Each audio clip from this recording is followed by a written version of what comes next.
All right, so here's the deal with credit cards. You have a payment due date and you also have a statement date, right? So the two differences I'm going to give you. Your payment due date is the date that your payment is due for the credit card bill.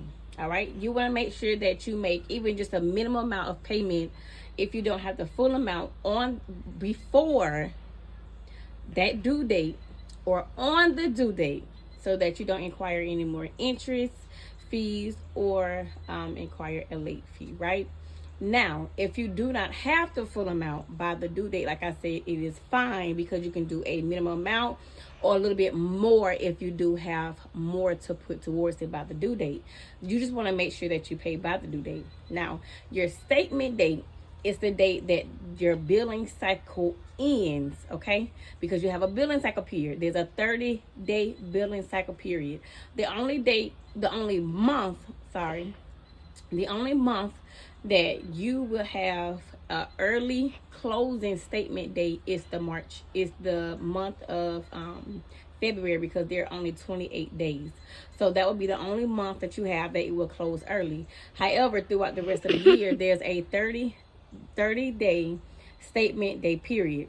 Okay, so let's just say this is April the 1st, right? Your statement starts April the 1st and it ends let's just say the 30th, right? The 30th of the month.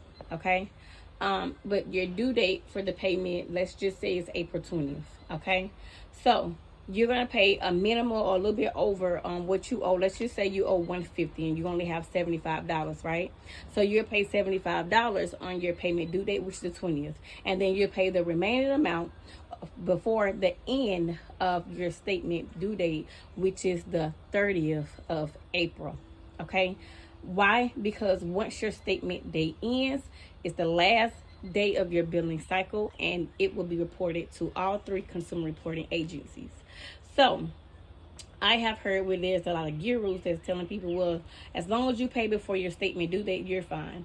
Yep, that is correct. You will get your increase if you do pay everything off on time. However, being the fact that you did not pay by your due date, the payment due date, you're going to inquire interest on your interest fees on your statement, and then it's also going to show as a missed payment because you did not pay by your payment due date. All right, so let's make sure that we get everything paid on time.